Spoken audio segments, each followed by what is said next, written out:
Welcome to Perpetual Backlog Podcast, the gaming podcast catered for you to listen and get through that pesky backlog of yours.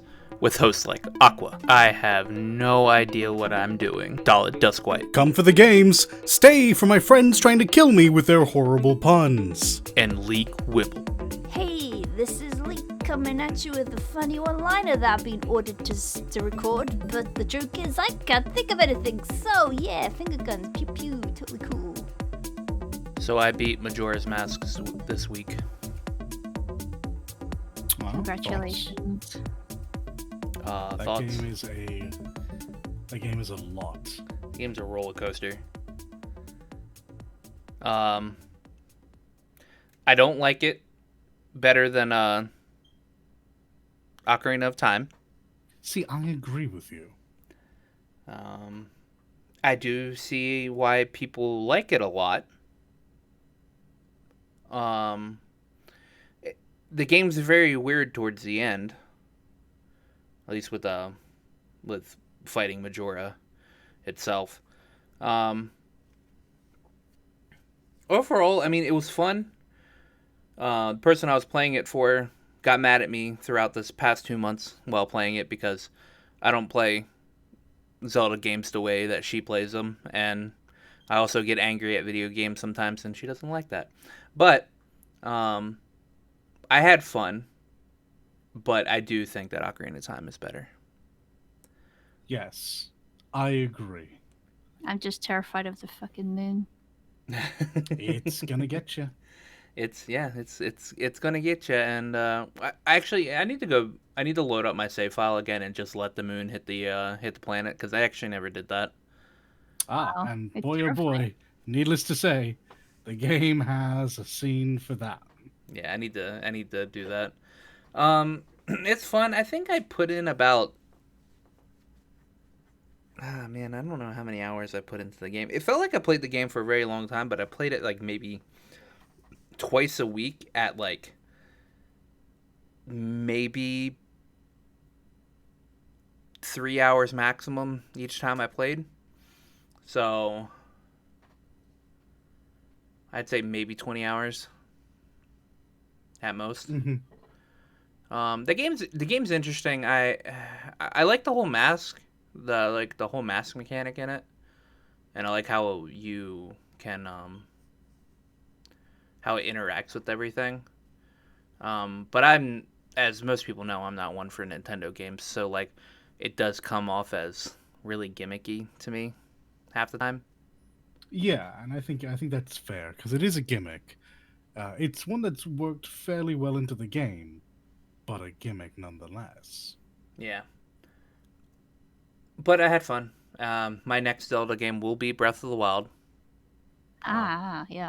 Because I'm just going to skip everything else. I have to go back and play Wind Waker at some point in time, but I'm one. You'll have plenty to play. You'll have Wind Waker. I'm not Princess. not touching Twilight Princess. I'm not touching Skyward Sword. I'm not touching the Minish Cap. Never mind. Yeah. I'm just gonna stop thinking now. I'm playing the good Zelda games. I think Twilight Princess was a good Zelda game. I don't think that for Skyward Sword, but you know, barely anybody thinks that for Skyward Sword, to be fair. A lot of people really hate that game. Yeah, well, yeah. Over-reliance on motion controls and a story that went in a different route than people are used to. Mm-hmm. Yeah. It is the game that technically started the whole shebang. Yes. It at least starts the Ganon Chronologically. coastline. Yeah. Ganon. Chronologically, yeah, I guess. But I want to get my hands on modern stuff, so. I mean, I'm certainly not going to knock you for that. I enjoyed Breath of the Wild, and it's pretty close to another game I think we've all enjoyed over the last little bit. So. Yeah. Have a fun time. Yeah. Yeah, and I mainly want to get through Breath of the Wild so I can play the Hyrule Warriors game. So, because I played that demo. That demo's fun. But after I beat Majora's Mask, I was immediately prompted to get Paper Mario, and so I have now started playing Paper Mario. That's a fun little series. Yeah, I'm in chapter 3, I think. Chapter 3 or chapter 4.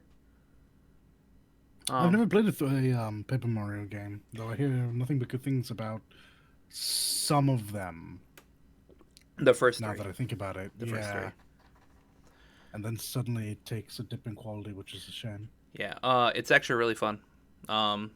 It's a little hard, and by hard I mean sometimes annoying because you have to. It's a mixture of like turn-based RPG, but you also have to hit buttons as you're attacking to do like either extra damage or to do an extra attack.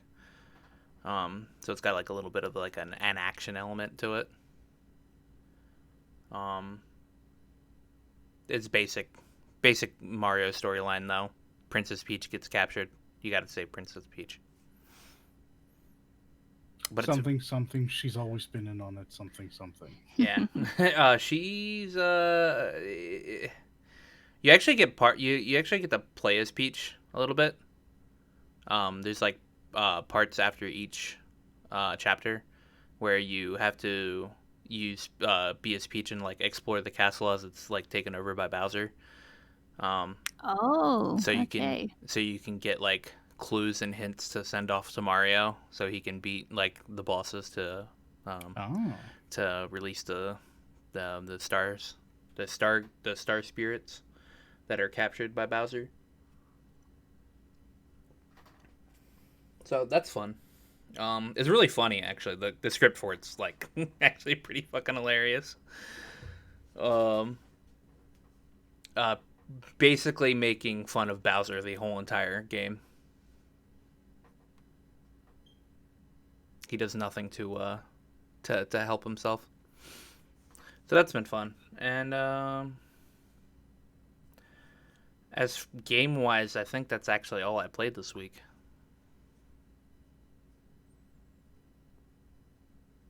Yeah, no Ghost of Tsushima this week. At least not that I was part of. No, I played a little bit of Ghost of Tsushima earlier today, actually. There you go. Actually, you know what? I lied. I hopped back into Borderlands 3 because I still haven't beat that game. 3. Yeah, I haven't beat it yet, so I re-downloaded it and hopped into it.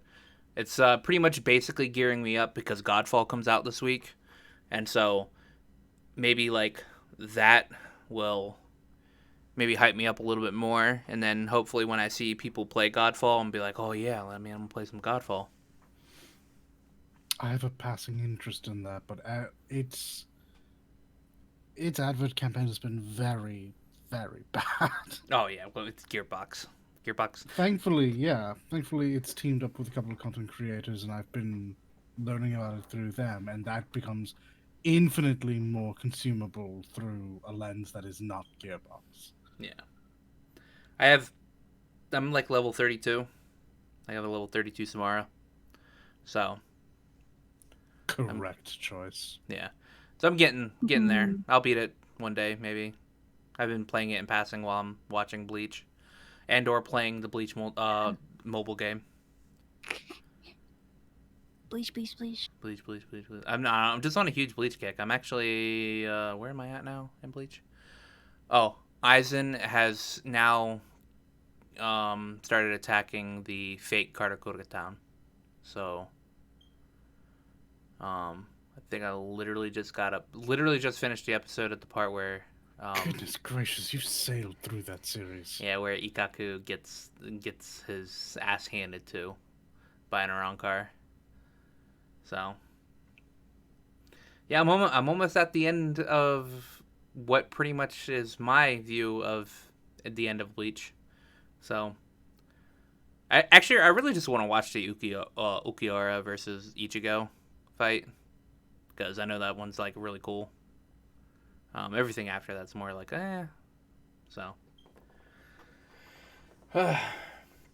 Yeah, well, for me, I went into a big nostalgia trip, and I started looking into an old MMO that I'd dabbled in the past, like 2010 or something like that. It's not that old, but it was an experimental one though, which was what was interesting about it. It was like a social MMO. That's what it labeled itself. What's this, PlayStation Home? No, this is a browser-based one made with Flash. I'm gonna spit out my tea. Yeah, PlayStation yeah, but Home. no. So it was interesting. So like the idea was the players have to learn how to grow the like the community and resources and like build on a lot of things as well. Essentially, there was no combat in this MMO. That was quite one of the things they tried to push. There was no combat, and basically you had to work together to like complete tasks and quests, and however how much you accomplished would determine what affected the world and how much the world would be revealed. It was an interesting concept, and it was like very social based as well. But yeah, since it was made with Flash and whatnot, it didn't last very long development wise because Flash got canned essentially. Yeah, it won't be Yeah. supported after January, I don't think. Yeah. So the funny thing is about this, I don't know if this is like seems like a sidestep, but Flickr.com. Does anyone remember that? Yes. Nope. Yep. I know Yeah. Flickr. Yeah, it's a photography site, right? Mm-hmm. Yep, gallery photographs. My dad's a photographer, so yeah. Yeah. Now they're the guys that built this MMO. Oh wow. They founded a company called Tiny Speck, now known as Slack Technologies. But yeah, Tiny Speck was the developers for Glitch, which was the MMO. It's bizarre, but they had a big following though, and like it's now like being remade. Like 3 projects are being oh my god, cut this bit out. I can't speak. Come on. Oh, guess what's not happening? Yeah, I guess it's not getting caught out. Yeah. No, do it. I can't speak today. Yeah, no. So yeah, there are 3 groups of folks remaking it or attempting to. 2 joined forces. Another one created his own Kickstarter. And I've been like snooping around just to see what it's like now. That's what I've been doing. Just hyper focused on that, especially this morning. Well, actually, I have a nice tangent of MMOs that I actually kind of want to talk about in a minute. But what did you do this week, Dalit, that isn't school? Oh my goodness. Genshin for prepping for 1.1, which drops in 2 days now. And did I play anything else? No. My other free time was filled with book learning and Batman the Animated Series watching. All right. Well, 1.1 does come out this week, which is nice. Sure does. I will probably hop in and look at that, even though I still haven't even touched Genshin in like forever. I feel really bad. Like I feel really bad for not playing Genshin. It's like no, do not feel bad. This game preys on that. Like at the end of the day, that's you being able to walk away is a good thing. Well, see, I don't feel bad for like not like paying in the game anymore. Like doing like that. I feel bad because I like did like half of the current storyline and then just dropped it. And I feel like I probably should because the storyline's not half bad. Yeah, it doesn't like it hasn't blown me away. But Leeway was really good, and they seem to be continuing off of that. So you'll just have more content for when you inevitably come back. And boy, oh boy, more content means less grinding. So I saw a bunch of. I'm just very glad I just stretched it out like I usually do with these types of games, so everyone plows ahead. I saw a lot of things on Twitter earlier today. It was like confirmations of new banners coming up. Yes, are they adding in a lot of banners? Are they adding in a lot of banners like all at once? Not at once. They are going to do it in order. I think it's on the 11th comes Tartaglia, Child. Yeah. And he'll be joined by Ningguang, Beidou, and one other character who I can't remember. I think it's maybe Chongyin. It was a little kid, And so yeah, and oh, I'm sorry. No, you're right. It's Diana, the other new character, but she's a 4-star, so she'll be yeah. fairly easy to get. Um, and in people are surmising because we don't have a sure thing on this one. In about 2 weeks or maybe 3 weeks, whenever this banner ends, it is a safe bet that it will be followed by the Zhongli. Okay. I forget who's on his banner supposedly, but uh, there you have it. Tatalia leads us in, and then Zhongli will round us out. Okay. When is that maintenance going up? The So, maintenance this one's should soon, right? Yeah, there should be one tomorrow. I forget at what time, but more importantly than what time it begins is how long it's going to be going on for. Tomorrow's maintenance will be going for 5 hours. So, hop on and get your stuff 300 done. primo gems. 300 primo Which sounds gems. really nice until you realize it's only one pull.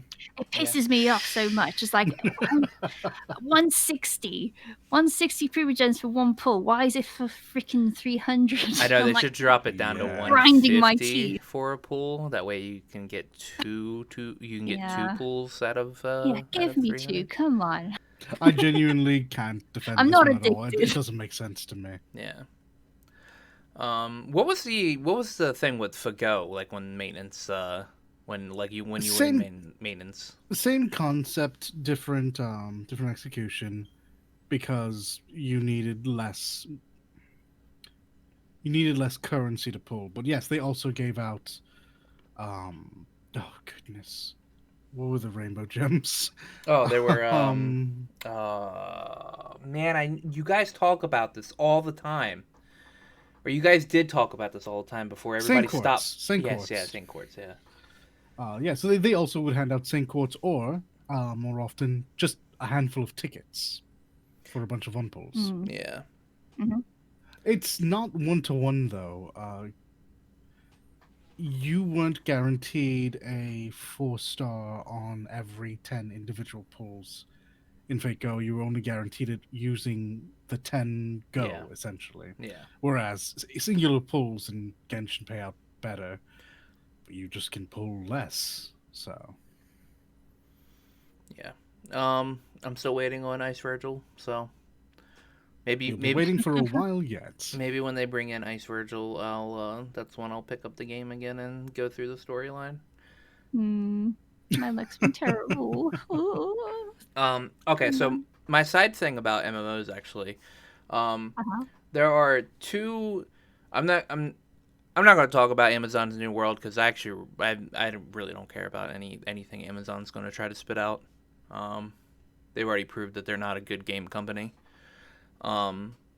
So a lot of people they like New World, but I look at it and I'm just like meh. But there are two MMOs that are out / coming out that I've kind of been interested in. One of them is Ashes of Creation. This one is an open world. Pretty much it's a sandbox MMO where it's mainly it's mainly like focused on like heavily PvE, but there's a really big PvP focus as well with with sieging and what was it? With sieging and like taking over castles and all that crap. But it's really ambitious because it's like an ever evolving world. The more people that are working in a certain area, which is centered around like this like development node, the more this node like evolves and gets like bigger and like I see. and like you go through, you end up getting like more, end up getting like more resources and that, and like there's a max that the node can get to, and then after a while you'll need to figure out a way to destroy it, to like get rid of that node so you can pick up and move it to another section of the world. and the map's like huge or whatever. But it looks really cool. I implore, like, I guess you or Dalit to like maybe like look at a video of Ashes of Creation. Sure. It's like it's a self-published game. Like this one guy is like throwing money at it to get it made. He's like really into he was really into like Lineage back in the day. And so he's he's kind of like when you said Conquer and stuff. Yeah, so he's like really like kind of making it look more like a Lineage game, but like modernized. I think it's in like pre-alpha right now, and they're gonna do like a kind of like an alpha testing around like March or April next year. But it looks really good. Another thing that I want to talk about though is there is a game in Korea called Lost Ark, which is an action RPG MMO. So it's pretty much an MMO Diablo. Sure. This game looks fucking amazing. Like this game, will be hot shit. A lot of really good things. Yeah. I'm gonna put a video in the chat for you, and you guys can look at it later. But this is literally what Diablo 3 should have been, and it's a Korean made. It's a Korean. Yeah, I'm looking at screenshots now. Yeah, action RPG, and honestly, if you have a history of epileptic seizures, you might not want to play this game. On that thumbnail. Yeah. The elf with the droopy ears. This game is slated for a Western release sometime in the first half of next year. This game will be hot shit. And by hot shit, I mean like good hot shit. I hope so. I got into Diablo 3 during the what was the expansion entitled? Reaper of Souls. Reaper of Souls. So honestly, I haven't actually had much to go off of on the series, and I never got around to playing with other folks. So this would be a nice way to get back into that and see if I can give it another go. I was playing it. I did play a bit of 1, but I mostly played 2 over LAN, with my housemates. So that was awesome. Oh, everybody loved playing Diablo 2. Diablo 2 was like the pinnacle. But it was. This game the is high praise of Diablo 2 is exactly why I picked up Diablo 3. Yeah. Wow. I enjoy playing Diablo 3 occasionally from time to time. Like I'll like hop in when a new season like kicks up. Sure. But Lost Ark, I swear to God, like this will probably be a game that probably rivals PoE when it hits West. Oh, that's a big claim given how successful Path of Exile has been. Yeah, I have a big Path of Exile friend who says he's literally just waiting for Lost Ark to come out.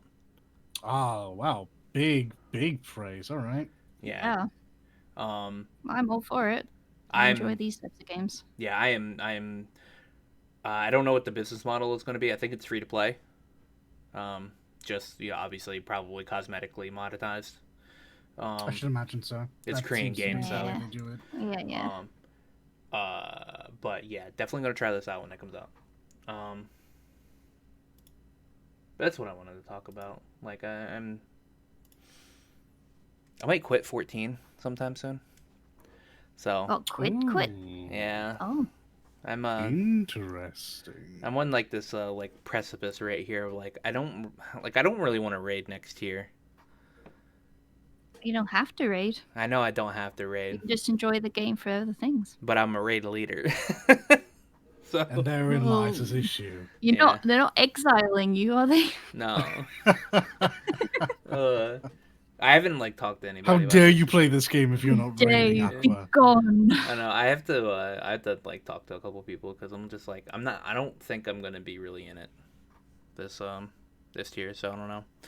Nah, we'll see. We don't even know what's happening with the next expansion. Yeah, true. Not much info.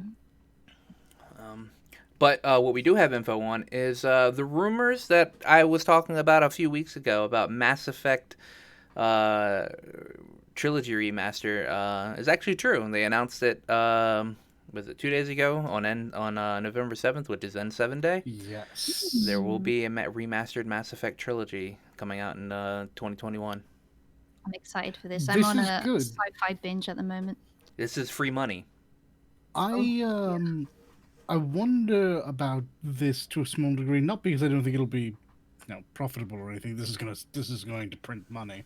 More, I wonder what took them so long. I wonder if they were in fact just waiting for next gen, or if there was some other speed bump. Because this is something people have been clamoring for since like they finished 3. To be honest, Well, you have to think about BioWare's tentative history that we've had to experience the past couple of years. that's They true. made Andromeda, which was Yes. something that people wanted, but it was executed very poorly. I would agree. And then they had whatever debacle they've had with Dragon Age. I don't even remember when the last Dragon Age game came out. You've skipped over something a little No, no, important no, no, there, no, no, friend. no. I'm getting there. I'm Okay. getting there. Then they had Anthem. They sure did, didn't they? Oh, they were Anthem, weren't they? Yeah. Yeah. So they've had to deal with the poor reception of Mass Effect Andromeda and trying to fix that, in which they didn't. They didn't really fix it. They put in some like facial reworks, but that was really about it. And then they just dropped the game. Then they had to deal with the crap fest that is Anthem, which I don't even know if they're still trying to fix that at this moment. It's been like They claim they are. it's been all quiet on the Western Front with that. All right. They're working on the new Dragon Age game. Sure. So I guarantee you this is like a team of like 5 working on this Yeah, remaster. no, absolutely. I think I don't think it was in any dispute that this is going to be a small team working on this because it's not new. Mhm. But still, I mean, like the fact that they've had 2 failures and 1 thing stuck in hell. This seems like a great way to funnel some goodwill and money back into the company. Oh yeah. So yeah, I'm not surprised to see it. I think this was an inevitability. And whilst I'm not a Mass Effect fan, mostly because I started with 1, and boy oh boy, that didn't click with me. I think this is the right call. Oh, I'm And ready. I just assume it's because they were waiting. They knew next gen was just there, Oh yeah. and they didn't want to make 2 versions of this.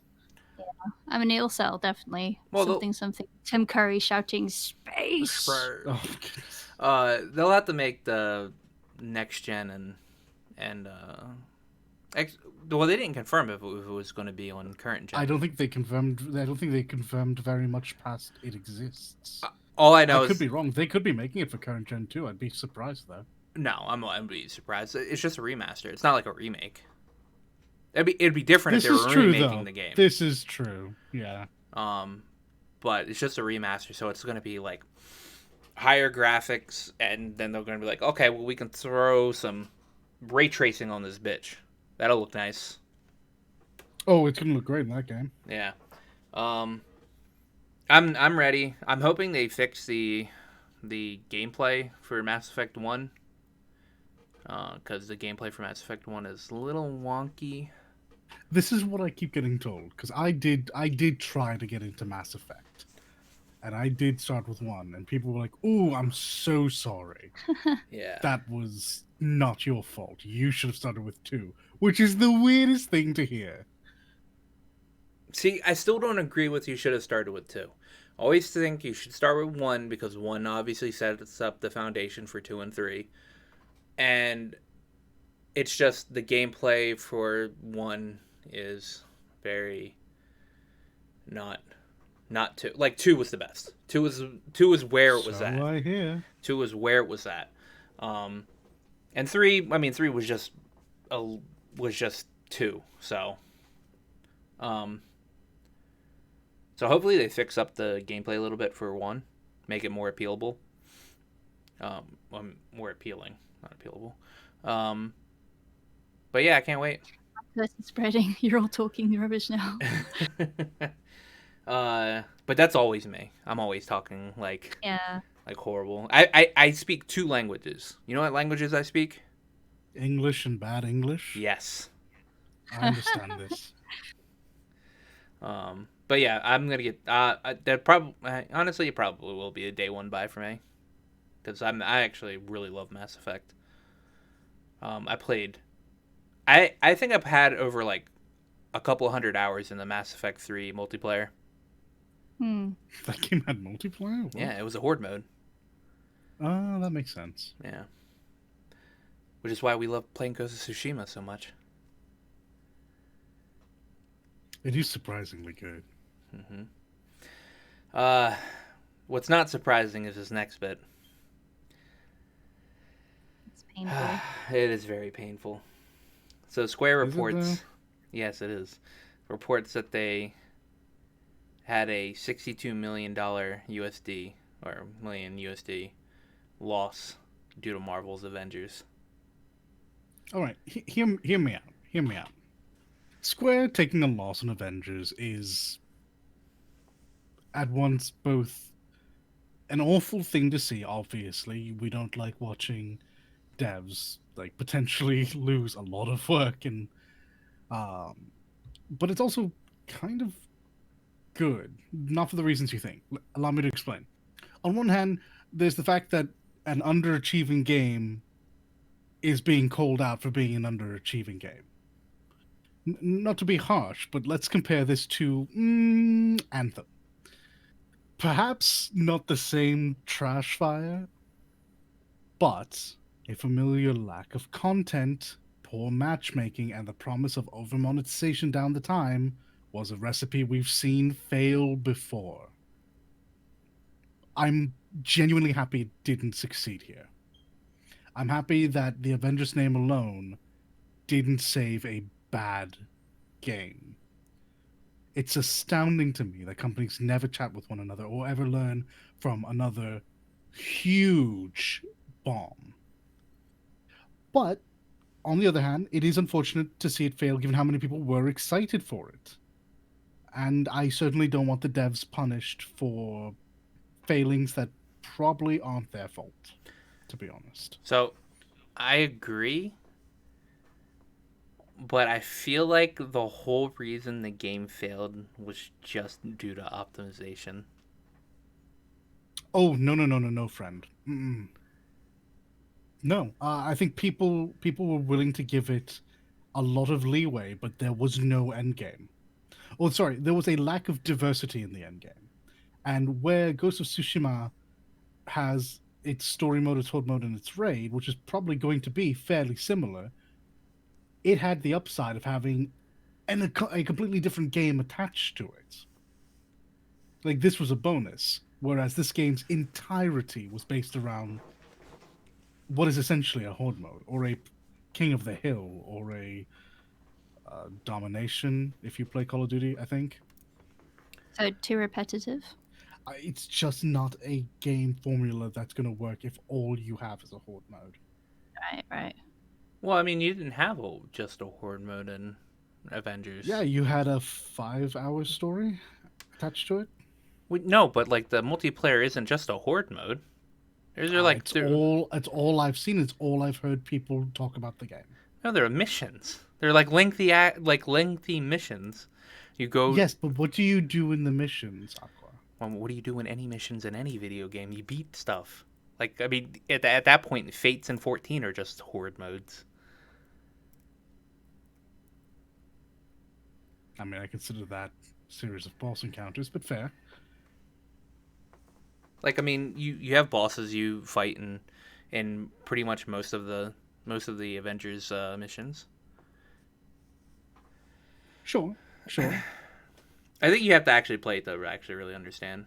It's true. I am arguing from a place of the outside looking in. I've seen other people play it, and I've seen other people complain about it, and I am at this point just channeling their grievances.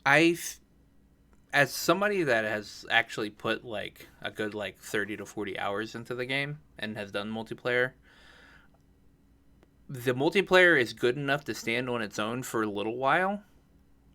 The problem is that the game for both PC and console is not optimized. It's not fun playing it because you just can't play it. Certainly not going to help any other shortcomings it has. Yeah, That's for certain. even with like the patches that they've given it, it just hasn't been fixed. So There's matchmaking, performance. yeah, matchmaking problems. There's performance problems, and then with people dropping the game due to the performance problems, or maybe due to like lack of like compelling end game at times. Um, that also makes the matchmaking even worse because there's not as many people playing. Like, I mean, I think past couple of weeks the game maybe has peaked above 1,000 on PC. And that is no good. No, no. Imagine if Like, only 1,000 people played 14. Like, especially because of the jank way they've dealt with multiplayer. Oh yeah. So, I mean, like, the various different ways they limit who you can be matched with is stunning. Yeah. It just sucks to see them lose so hard on this, and I mean, I'm hoping that they are going to do better than EA and actually, well, not EA, but BioWare, and actually sit there and focus on like fixing the game instead of I like have my doubts. instead of just My pushing. doubts come from like a truly niche place. So, this is not the first failing of a Marvel game. Obviously, there's a No. bunch of them. There are a bunch of very successful games as well, but like the last game that came out and just didn't do well that had the Marvel name attached to it, I think was Marvel vs. Capcom Infinite. Mm-hmm. And boy, oh boy, no one tried to save that game. That game was thrown directly into the bus and left to rot. So it strikes me that the Disney side of things might just see that, well, a fail's a fail. Let's cut and run from now and just lose less money. Honestly, probably yeah.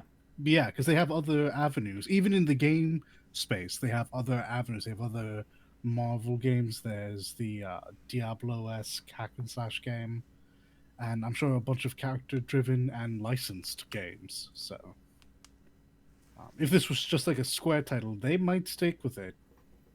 But being that Disney runs the show and is less likely to accept failure, accept a continued failure, they might just cut and run on this one. Like I hope they don't. I think there's a lot of promise in a game like this. I think it just needs to be supported better. Yeah. I'm also confused as to actually like who holds. I mean, obviously, memes aside, it's most likely Disney, but I'm trying to like figure out who actually holds the reins for this project because it's a Square published game because Crystal Dynamics developed it. Yeah. But is it a Disney? So I'm thinking it's a Disney contracted Square published Crystal Dynamics game. Disney's calling the shots. Yes, Disney absolutely, because it's just how Disney works. Disney holds all the cards. You see, I would imagine next down on the chopping block is Square, and I think literally the dev team making it probably has the least say in it. See, here's what here's how I don't agree with that. That's not the contract for EA. Yeah, but this is a Disney thing in general. Yeah, this is how Disney handles all their business. But I'm referring to I'm referring to EA's endeavors into the Star Wars IP. Sure. But like Disney just gives them the gaming rights to it. Whatever they do with it is what they do with it. That's how Disney works with EA on that one. So it's kind of, is that true? That doesn't sound accurate at all.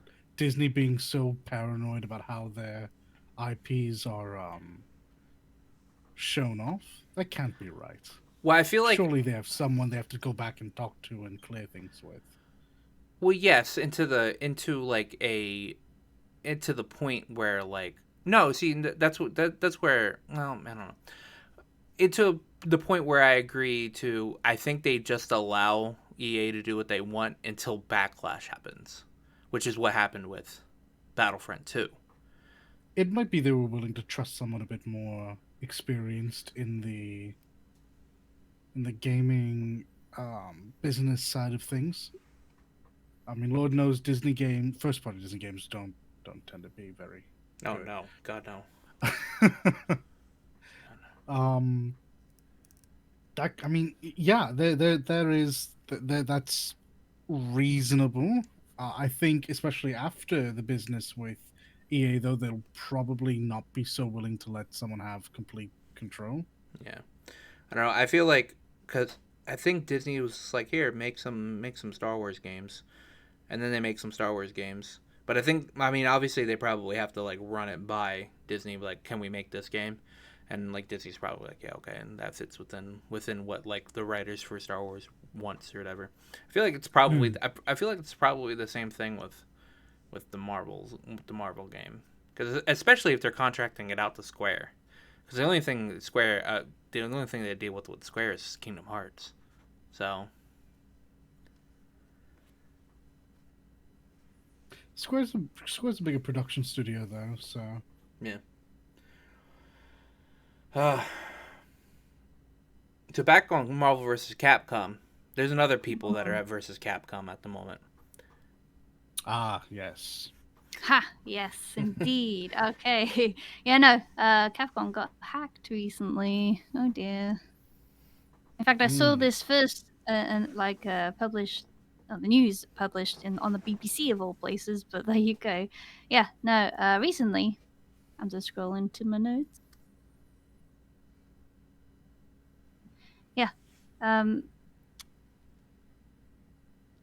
Capcom was hacked, and it's not the first company recently that's got hacked either. Now, Oh. Capcom promises that uh, so there's two groups of run amok with this, by the way. So Capcom was recently hacked by what is said to be Ragnar Locker Group, and they used ransomware to do this. All right. Yeah, I'm getting this information from threatpost.com, who tends to report on various company hacks and shenanigans, that kind of thing.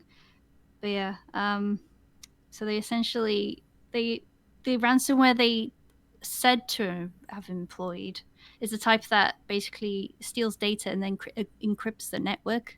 So they've had to deal with that rubbish. They also left a ransom note apparently on one of the computers or the computer network, saying that they'd stolen about 1 terabyte of company data, as well as and then added a link to a private leak data page on the ransomware's website. So that's fun. Damn. Damn, yeah. Capcom insists that no like customer data or anything like that has been leaked. Did they state what they wanted? Well, they haven't said their terms as of yet, but Capcom So doesn't want to give any they haven't given a statement themselves. I have looked this up because as we were talking about just before Mm-hmm. we went up, I somehow managed to completely miss this. It seems in the time between the story coming out and now us reading it, yeah, the hackers are apparently asking for 11 million US Oh, are dollars. they now? Yeah, Jesus. to Oh, decrypt 1 terabyte okay. of stolen corporate data. Best of luck with that, Oh boy, Capcom. yeah, no, that was an update I didn't catch. Holy shit! Holy bleep! I don't know. Do you want to bleep? No, no. Bleep. Go. Okay, cool. But anyway, Ubisoft and Crytek were the other companies that got hacked recently by separate group though. This group is Egregor gang. Let's see. Yeah, they said to have obtained. This was a little bit while back, so I don't know what the current update is on that though. But they said to obtain source code, and property files from Ubisoft. Hmm. Oh, that means unlike Capcom, personal data is at risk. Yeah. Yeah. Now, Ubisoft had a problem with phishing scams among their employees. Um, No. yeah. So this is by I got this information from ZDNet. So this is they reported on this first. But yeah, unfortunately, phishing scams were running amok, and this gang took advantage of that. Oops. Ubisoft. I don't know much about Crytek, but Ubisoft. You literally just put out a game wherein you play a mobile hacker. How have you let this happen? How have you let this happen through like the lowest quality version of hacking? Yeah, So ironic. it was the source code of Watch Dogs. So Oh. Oh my goodness. No.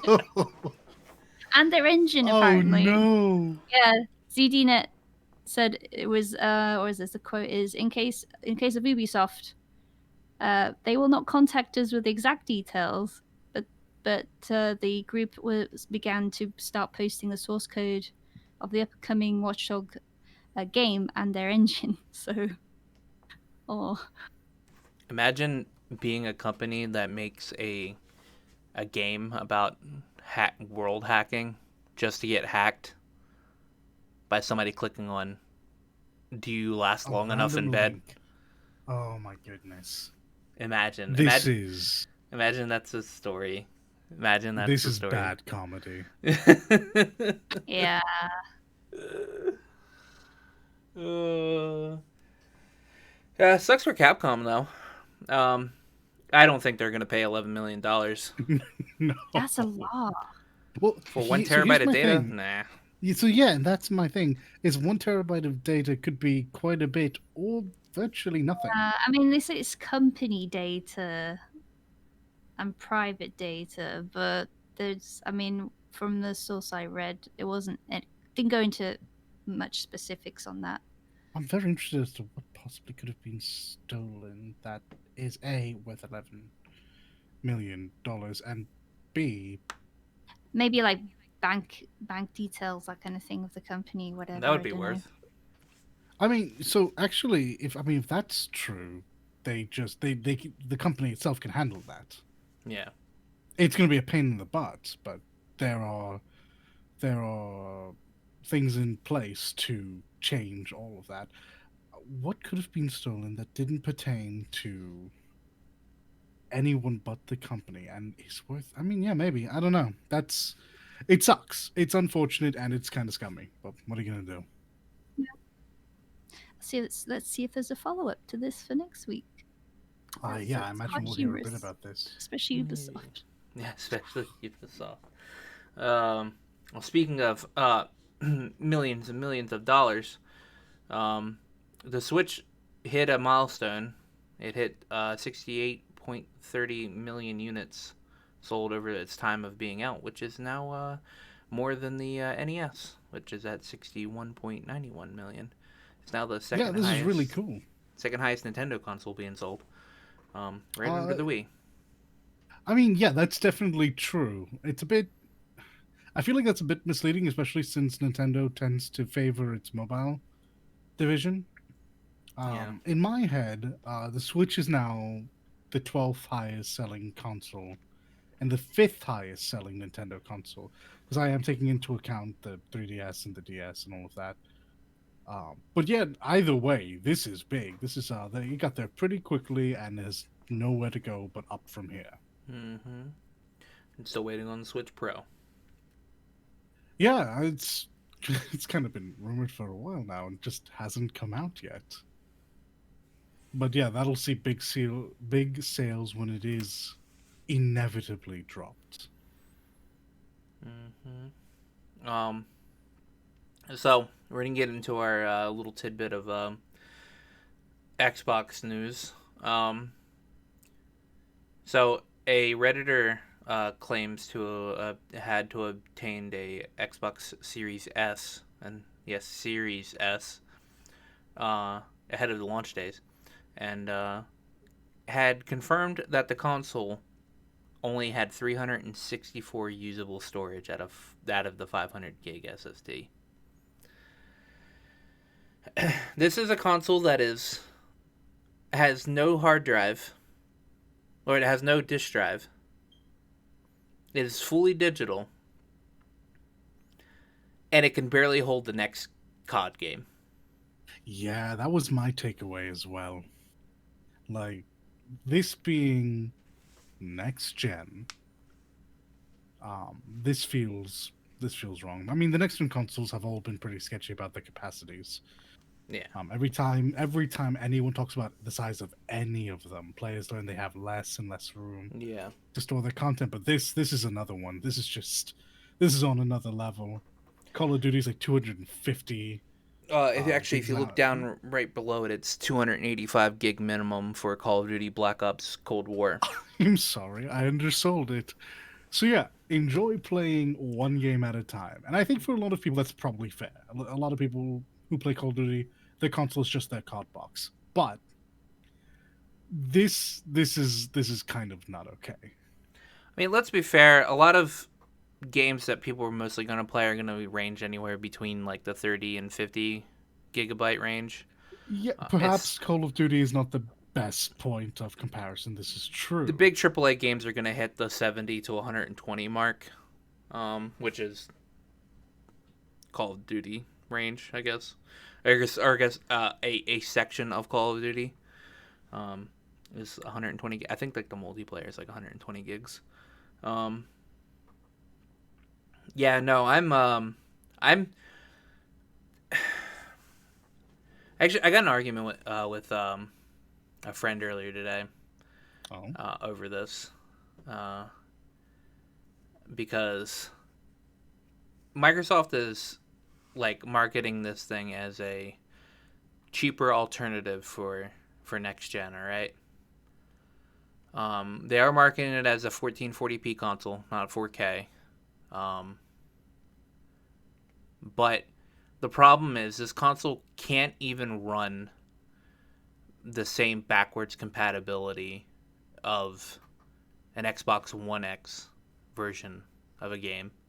So like if you load up Lightning Returns on an Xbox One X and you load it up on a Series S, you're going to get a higher fidelity rate out of the One X.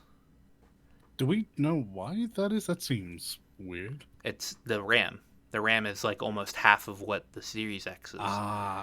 And it's less than what the Gotcha. One X is. Mm. So you can't even run the same like fidelity as a One X backwards compatible game. So it's baffling that they're saying that okay, this is a cheaper alternative for people that want to get into next gen when it's not taking any step into next gen. It actually feels like it's taking a step back. And it's a console that doesn't have a disk drive with less hard drive space than a normal PS4. Than a normal fucking Xbox One X. It is really difficult to form any kind of counter argument to that. I will say though that when they say this is like ground floor for getting to next gen, they are just talking about games. We are not we are no longer talking about experience. Like these are just if at some point this will play games that the current generation will not play.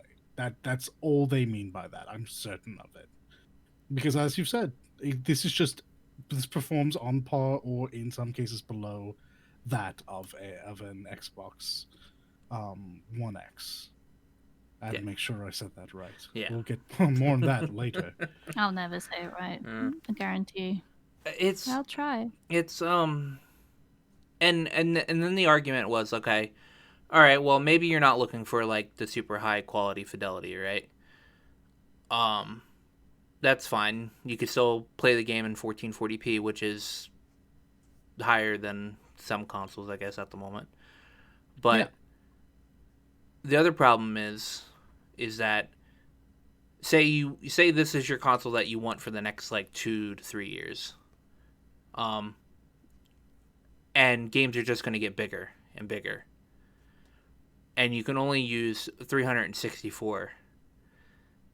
out of the 500, which most people know that are into consoles. They know that hard drive space isn't what it's marketed as, because you have This is true. OS and the formattable and all the formatted stuff. Some people know that, but 12-year-old Jimmy doesn't know that. All right, 12-year-old Jimmy sees 500 gig SSD. All right. Actually, honestly, 12-year-old Jimmy doesn't even see that. 12-year-old Jimmy sees Xbox. Hey, Grandpa, or hey, Ma, I want an Xbox. Exactly. This is what I was going to bring up. Let's not even bring Jimmy into this, because Jimmy isn't going to be the one paying for it. He's going to be saying he wants it. He's going to be Ma, Pa, Granny, Auntie, and they're going to have Oh, even less knowledge, more often than not. Yeah. Though we're of the generation where that may not be entirely true anymore. We're on a line here. But It's true. they don't know. They're going to go out and look. Hell, hey, look, what's this Xbox Series S? All right. It's cheaper. So they might be like, okay, we'll go for this. Because Jimmy doesn't know what he wants. Jimmy just wants an Xbox. All right. They're going to buy this. They're going to buy a couple of games. Physical games. All right. They're going to come home. And they're going to give Jimmy this Xbox. He's going to open it up. Oh, no. He's going to plug it in. And he's like, where do I put in the disc? I Oh hadn't considered no, that. that might happen. Yeah, that's a good point. Oh. Holiday gifts are like that as well, yeah. And I'll have to go back and look. Oh, yeah. This is the Xbox Series S, where it doesn't have a hard disk drive, and you have to download your games. Okay. So they return the games, and Jimmy's like, all right, well, I guess I'll have to buy this game online. All right. Get his mom's credit card. Buy a couple of games. Download them. Oh, I can only download 2 games because my hard drive is only 364 gigabytes. Okay.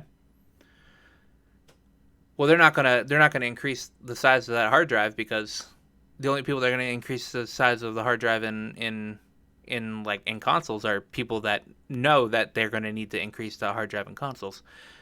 And then you get into the fact that, okay, well, I can put an NVMe drive in it. All right, NVMe drives that will increase your hard drive space substantially are going to be 200 plus.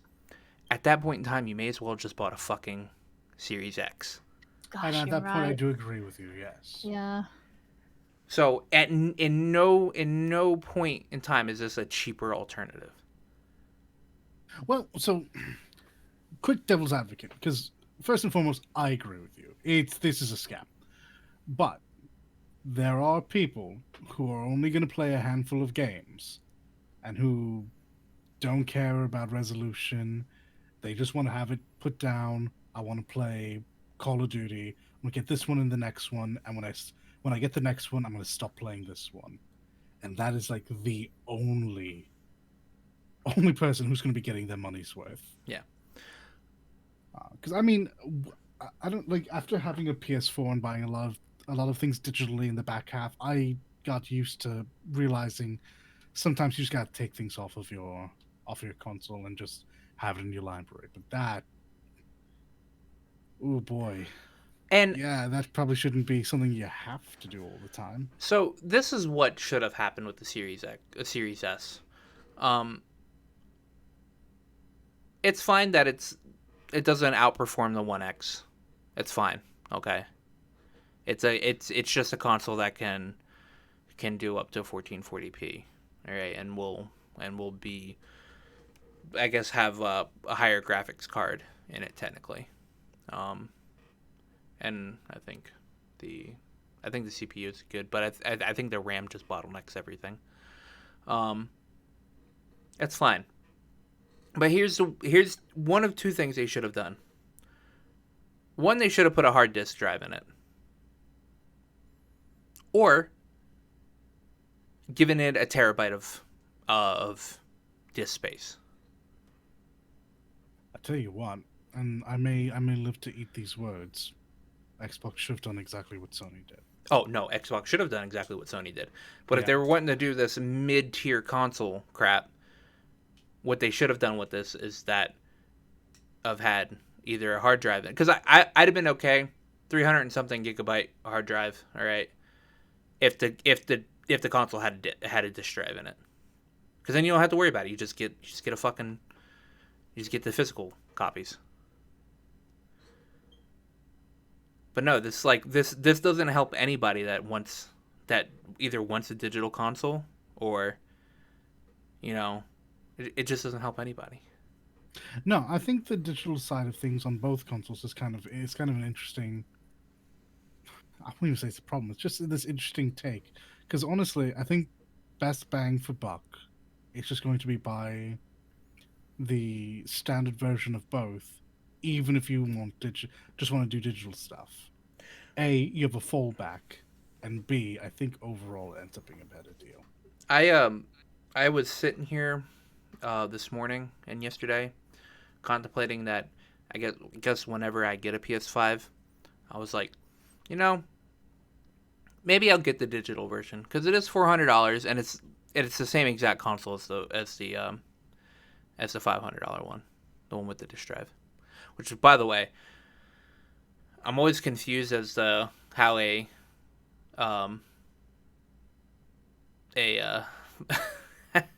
how a disk drive costs $100.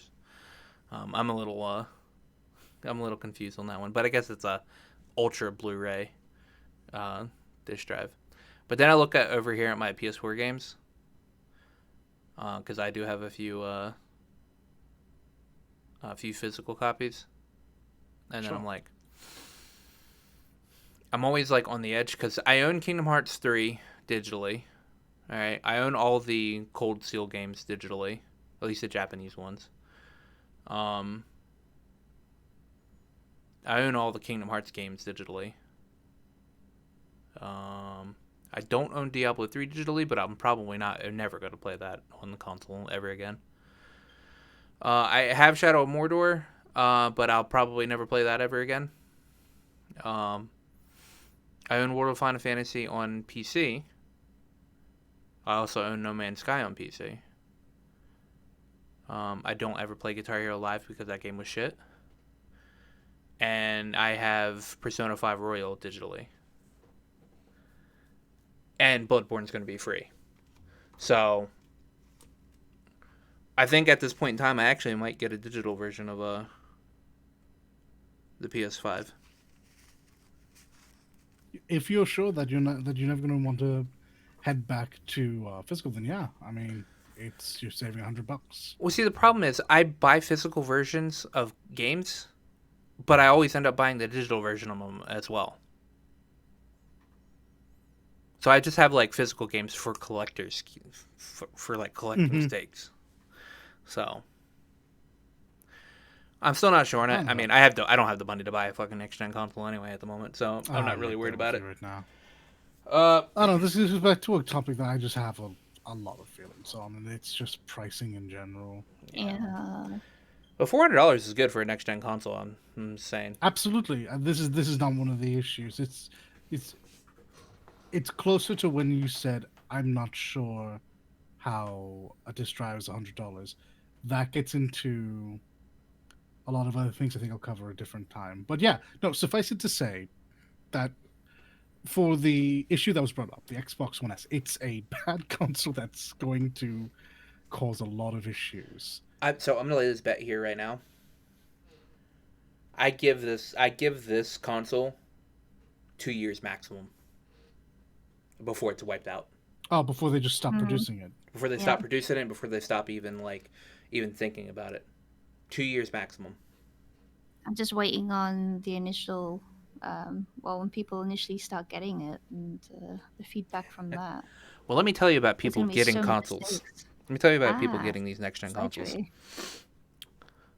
So a customer reportedly received an Xbox One X instead of a Series X. This is not the last time we're going to hear of this. Nope. We're going to hear this throughout the rest of this year. honestly, and Like, into next year. goodness gracious. How many times do we have to teach you this lesson, old man? Like, I think we say it every single week. What? How do they keep letting this awful naming convention go? Seriously. Like this was always going to cause issues. Like They should have just named it Project Scarlet, for fuck's sake, if they. they should have just named it Xbox, Xbox 2, Xbox 3, and Xbox 4. Well, no. Mhm. So what they should have done is with the naming convention of Xbox from the beginning, if they were when they made the 360, right, they should have just named the next one 720, and then whatever fucking versions of the 720 they could have made, like the 720X or the 720 something, blah blah blah blah blah, and then the next is the 1080 and the 1080 series, the 1080 blah blah blah, and then they should have done that. So I still have an issue with that because not everyone is good at geometry and just rotations, and I feel like someone was still inevitably going to pick up the wrong thing. Oh, yeah. Granted, that number only ever gets bigger. Mhm. Someone was going to be able to screw that up at some Yeah. point. I keep seeing this thing on Twitter is that whoever decided to name the second PlayStation the PlayStation 2 deserves a retroactive raise. They I absolutely saw do. that. They absolutely. It's true. It's true. And I get that if you can associate your brand with like something that is uniquely you, you can use that in several different situations. Whereas 2 and 3 and 4, everyone does that. Still, everyone does that for a reason. Because 'Cause it it's works, it's simple, and who is going to mess up getting a PS5 versus a PS4? Meanwhile, sorry, sir, did you want the Series X or the One X? Which one's newer?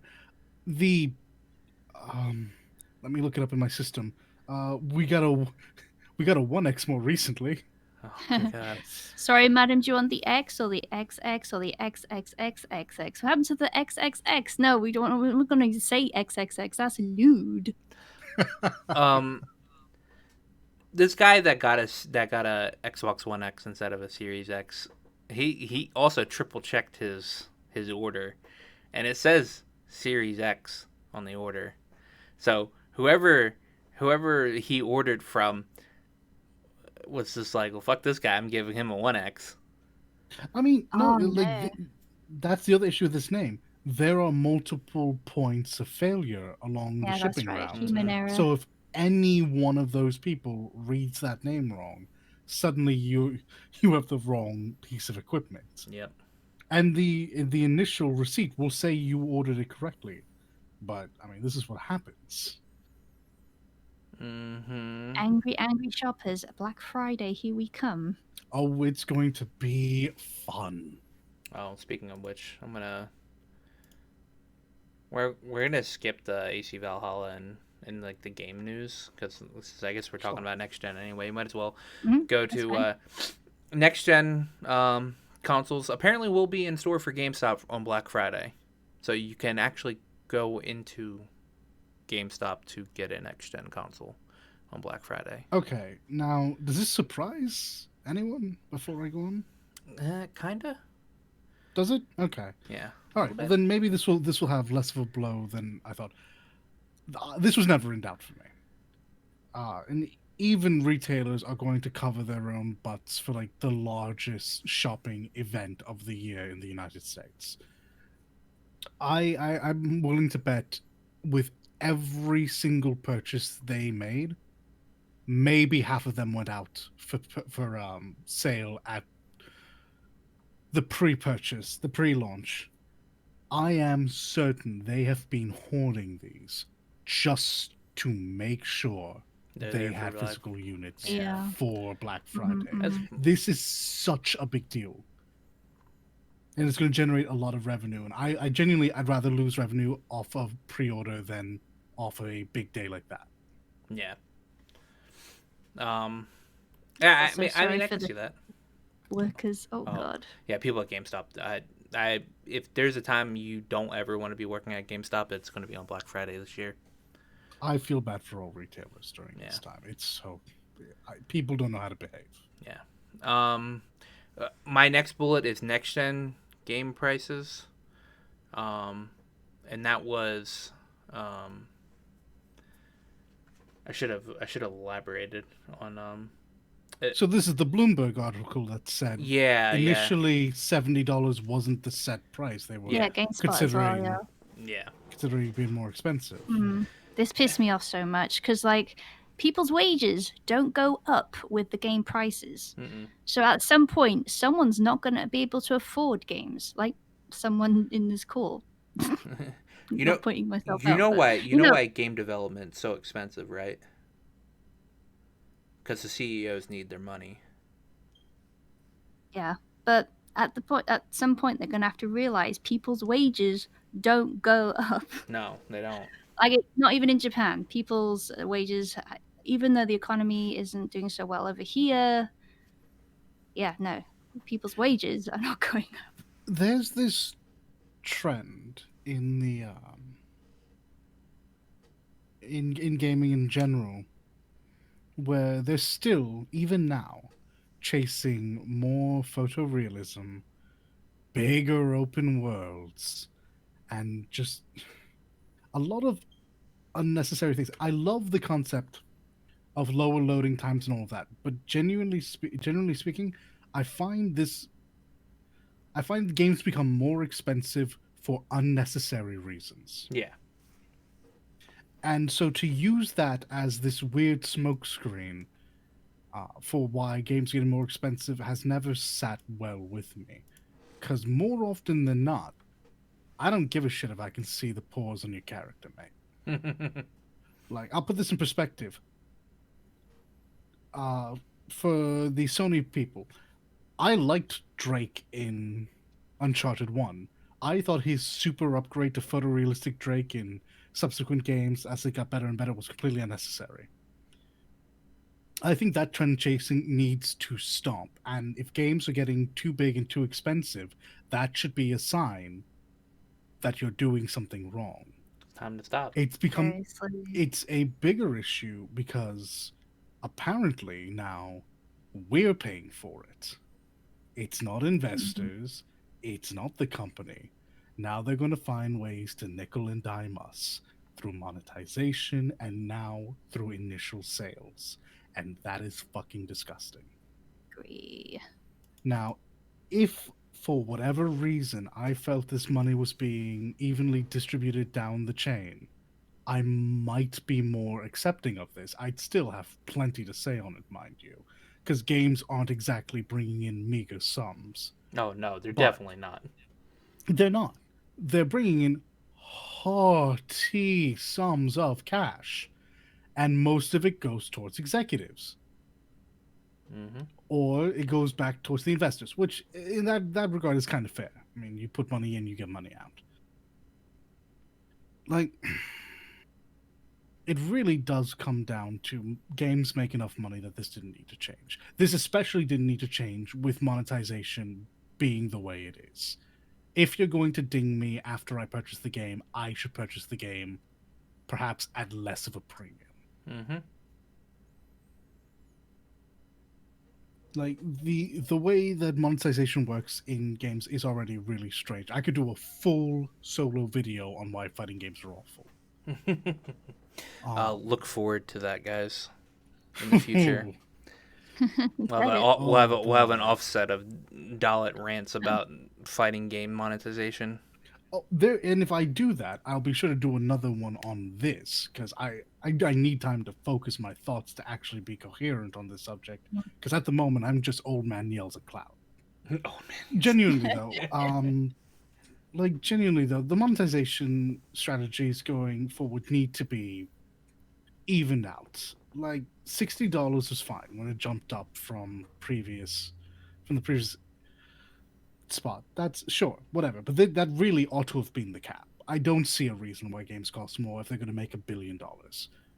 And games that don't make $1 billion often aren't selling for $60 or $70 anyway. They're indie titles that are selling for 40, and they're just happy to make even. And I mean, there are other times where it's going to be like Marvel's Avengers. They put so much money in for a failure, but I mean, that's what you get for using a licensed title. But my $64 million bonus. That is genuinely what it comes down to. Investor panic and execs wanting to make that obtuse amount of extra dosh. Yeah, like, do we ever hear any about like execs getting like huge payoffs in like in the Japan gaming companies? Well, bonuses are a big thing. So this is one reason why wages don't go up. Bonuses are what people are after Yeah, every year. Like holiday bonuses or whatever, they are worked into your contract. You will get this bonus after working at this company for so many years, yada yada. yeah. Because like the last time I heard about like either people complain, well, not complaining, but like anything about bonuses in like video game companies in Japan was when what's his face in Nintendo decided to not take he took a pay cut so he could keep the workers of Nintendo working there during like the whole Wii U debacle. You just don't get the bonus. Yeah. I don't know. Now people rely on the bonuses, essentially. They do. Yeah. I don't know. I'd like to see. Raises are not as common. Well, yeah, that's just true in both sides. I feel so. Yeah, I don't. I'd like to see one company, and I'm just gonna out CD Projekt Red because they seem to be the most consumer friendly company. I'd like to see an itemized bill of what led to your game costing $70 Mm-hmm. plus microtransactions. But the problem is, this is why we like CD Projekt Red. They give out a bunch of free DLC and limit microtransactions as much as possible. But yeah, that's my point. Like, I'd like to see a company that genuinely believes $70 is the only way for companies to survive going forward. I need a bill. I need a bill of costs, and I need to see what your first few titles gross, because something about this doesn't add up. Yeah. I mean, we spoke about it before. The old excuse was, well, you're getting a physical copy of the game. The disc costs money to make, etc. But like, we don't have that now with the digital production of games. And Yeah, with cloud gaming. Steam games still cost $60 at launch. Yeah. I don't know. I agree with all that. I would like to see an itemized cost of like a bill of what CD Projekt Red had to actually pay. Again, to CD or Projekt not. might not actually be the best company, Yeah. but same a game concept. a Big game AAA, company. Yeah. Yeah, big AAA company. Yeah. Interesting to see, yes. Yeah. They're all broken down. I'm gonna slip this right in here because I know Dalit a fan. So Gemachu actually just reported that apparently the Sega Sammy president stated that he really wants to bring out Atlas ports and remasters. Good, wonderful. Like, So yeah, I'm always about people being able to get their hands on things they love. mainly Like, because of the more PC games, please. Yeah, I think he's saying because of the success of the PC port of Persona 4 Golden. Golden, yeah. I mean, but that's what happens when you limit a game to a dying console, It's to true, a dead and console that was dying when it first came out. this happens all the time.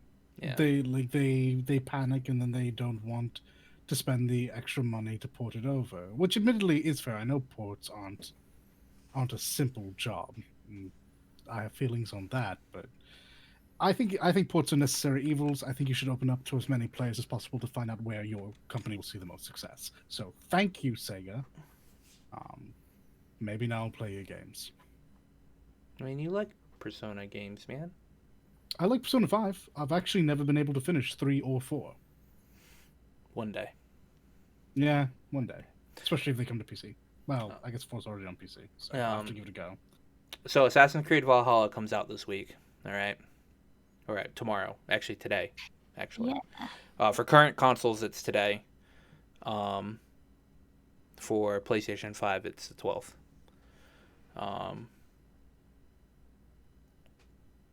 it's apparently pretty good. But there are some pretty glaring bugs with the game.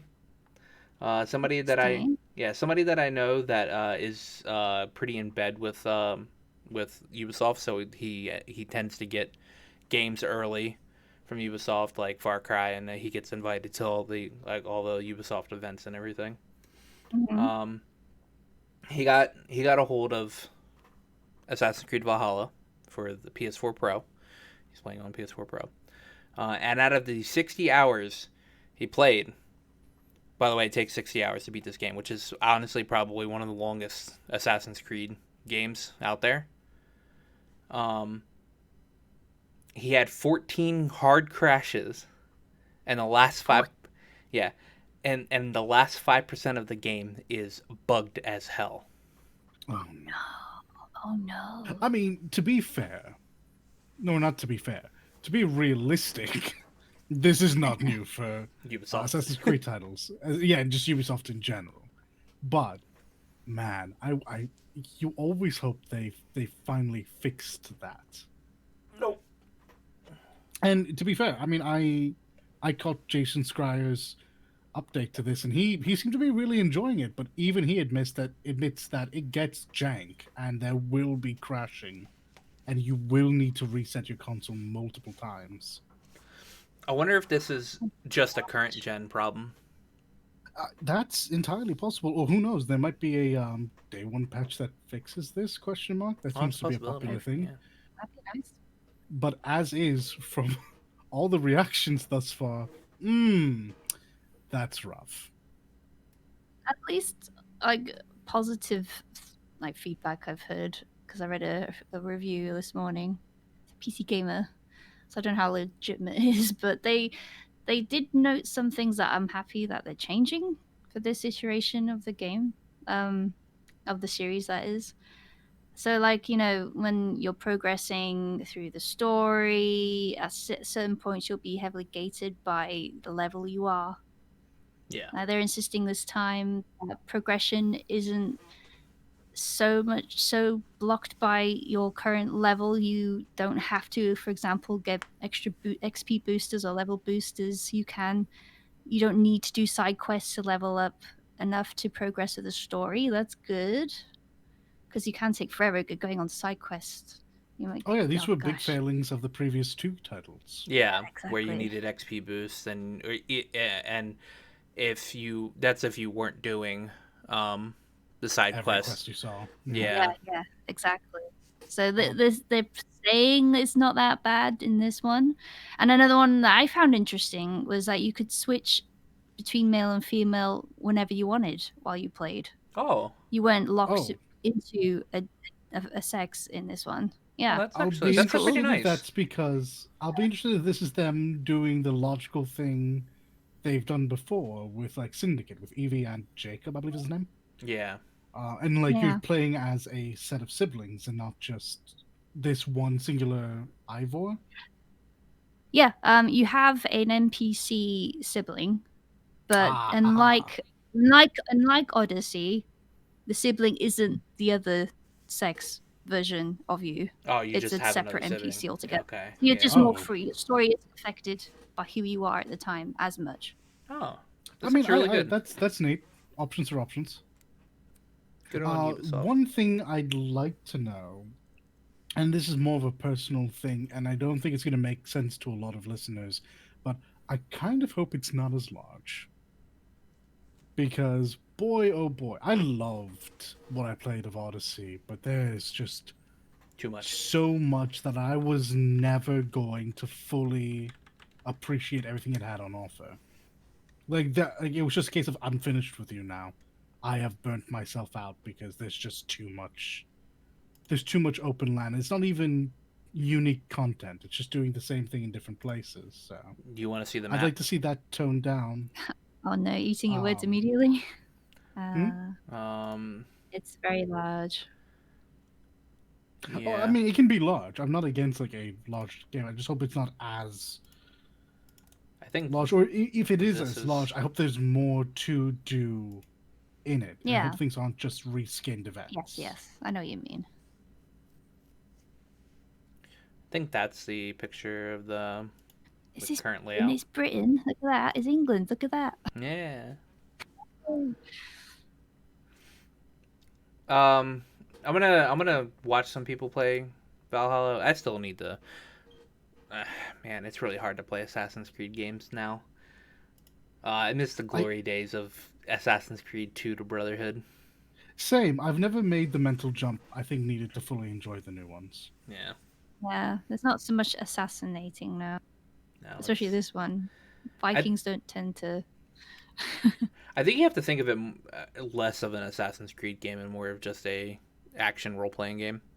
Honestly, Yeah, in terms of the game's naming convention versus what you do, I think Odyssey had it best. You're not an assassin. You're a Misthios. You're a yeah. mercenary. Yeah. Shouting Malak. So I mean, that's it. I love that. So I many love Malakis. how truthful Malaka. to. I love how like faithful to the actual places these games have carved out. Like Yeah. Egypt was apparently so good you could do like a virtual tour. Oh, I I've loved never it. been to Greece, but I mean, that looked really good, and I hope it's I somewhat lived in accurate. Cyprus, so I felt I got hit with so much nostalgia when I played Odyssey, because I lived in Cyprus, and that's like most like Greek one side, Turkish the other side, Sure. and the landscape was perfect. The buildings were perfect. The way people acted felt like very familiar. Yeah, I think that's like the strong aspect of Assassin's Creed now. It's gone. I think they understood they're never going to top Ezio. I mean, I like Edward, but I think Ezio is still like the face of that initial run of Assassin's Creed, and they've decided to put a focus on the world now. That's the real character. You'll still have your playable character, but they're secondary to this grand expanse we have crafted, we have carved from the pixels. Yeah. So Team Ninja tweeted out earlier today that there's going to be an announcement for Neo 2 on the 13th. So it's just in 2 days. Very interesting. Definitely probably going to be PC. Definitely probably going to be PC. Yeah. Either that or maybe a new DLC. Maybe. From what I'm hearing, the DLC has been regarded as pretty good for Neo 2. Neo 2 just seems like a step forward from Neo 1 in just about every respect, so... Yeah. Except for more story. More power to it. Except for story, apparently. Story gets really weird at the end. Yeah, story gets really weird at the end. I hadn't heard that yet. So Neo 2 is technically a prequel to Neo 1. Huh. So, from what I heard from another podcast, is like you... towards the end, you're fighting this one boss, and after you beat this boss, your character ends up going to sleep for years. So, it's like a time skip. And you wake up during the time of William doing his thing in Neo 1. And you end up, you run into... I think you actually fight him. So you end up fighting, William from Neo 1. This is feeling very Onimusha. Yeah. So, that's apparently from what I heard. But I've played a little bit of Neo 1. Neo 1's really fun. But I've been looking at Neo 2, for the longest time. And I'm like, the gameplay just seems a lot better in Neo 2. And there's, more weapons. Yeah. I also played Neo 1. I thought it was very enjoyable. I know a lot of people coming from, the Soulsborne series prefer the Soulsborne series, and that's entirely fair. But yeah. I thought it was very good for what it was, and if it comes out on PC, I'll definitely pick it up at some point. Same. Let's see, next, so I didn't actually watch the Tekken 7 trailer, but this is for season 4? Oh, this is for season 4, yeah. Yeah. I mean, I well, you talk about it first, Alex, since it's your fave, but no, I spotted something that I found that tickled me in the trailer. All right, fair play. Tekken 7 has, many fighting games this year, kind of had to artificially extend its life.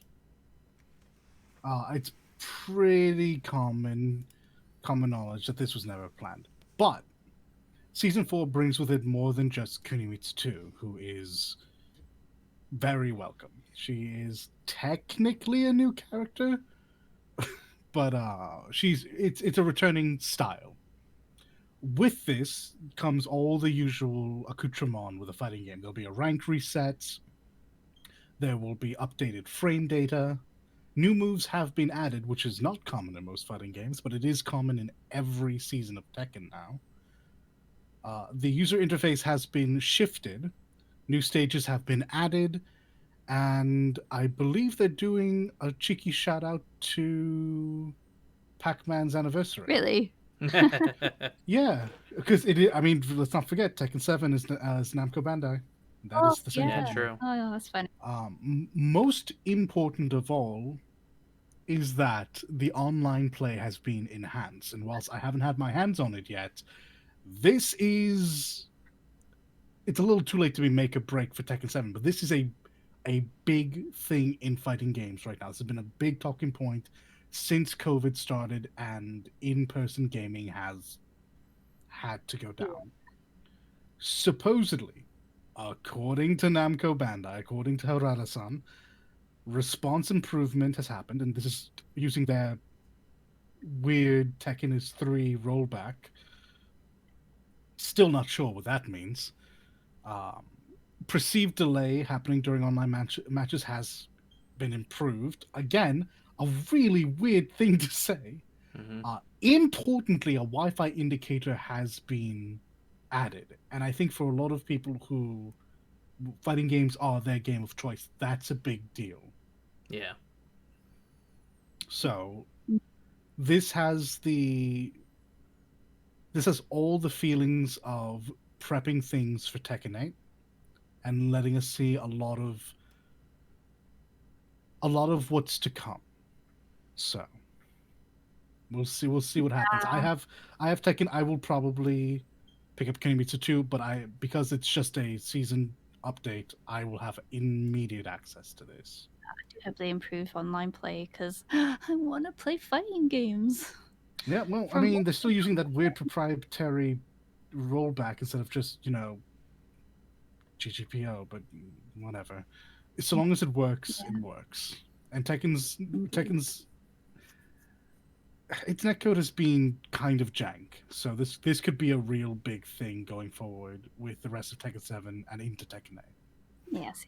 I haven't Okay, played. going back to Kunimitsu, the tidbit that I've spotted. Now, something she says when she's in the trailer and appears, she introduces herself as Kaito Kunimitsu. Now, Kaito could be translated to something along the lines of phantom thief or gentleman thief. It's used often like, Lupin, that kind of thing, right? That sort of thing. So she's introducing herself as the phantom thief Kunimitsu. In the dialogue that is translated into English, she just calls herself thief in the English translation in the trailer. That's a lot loss. Kaito, phantom thief. So I don't know if that's like a hint to anything about that particular version of Kunimitsu or something. Well, we know her mother was a proper thief. She just, like the Magic Clan, she just was a thief. It'd be interesting to see if Kunimitsu 2 has one of those thieves with a heart of gold or some such. Mm-hmm. I mean, it could also hint that like the old Kunimitsu had disappeared for a long time, and she's just introducing herself like that on purpose for a different reason. People expect her to be gone or dead in the storyline, that is. Well, I mean, there's a couple of things that point out this is not the same one, but yes, Lord I know. Knows we they're know. Willing to shake, the Lord knows they're willing to shake that up, and perhaps the in-universe characters just don't. Yeah, and just tickled me. It was an interesting thing she said. Yeah. Yeah. Let me tell you what's gonna happen. They're gonna have a collab with Atlas, and she's gonna get a Joker outfit. Dude, I don't like you. You say this as a joke. The Tekken 7 base would lose their minds. Yeah, they would love that. I mean, they would. I think a lot of people would be really angry because a lot of people want Kiryu to be in here. But I think people get real hyped for Joker. Oh, did you see what what's his face said about putting Kiryu in a fighting game? See that? No, Yeah, I did not. He didn't said want to. he Yeah, didn't want to because he doesn't want to see Kiryu beating up women. that's what he said. That's fair. Oh, all the Tekken 7 hopes and dreams have been dashed. Yep. And immediately in the thread that I saw that said that, someone said, "Put Sonic in Tekken." You know you want to. Oh my god. Sonic and Tekken would be nice. That'd be funny. It would be funny. They had gone As after as all. someone who plays Tekken who has lived through the Gone era, I do not want Yeah. this. Please no. Please no. He was so short you couldn't hit him with like regular Like, punches. he and wasn't stuff. very good, but if you weren't prepared, you just whiff everything and Yeah, Yeah. it was No, so no. funny. No. And Bandai Namco doesn't deal with short characters well anyway. I'm still thinking back now to Yoda in Soul Oh Calibur. yeah, No. None of that. None of I've that, thank you. I haven't Just played it. give me a shirt with Sonic on it doing the thing. I haven't played a Tekken game since the most recent Tekken Tag tournament game.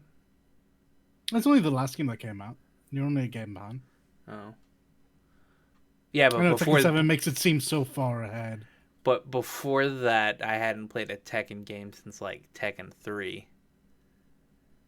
Okay, there had been a couple of games in between that, yeah. Yeah. I like Tekken. Actually, out of all the fighters, Tekken's probably the one that I would most like push myself towards.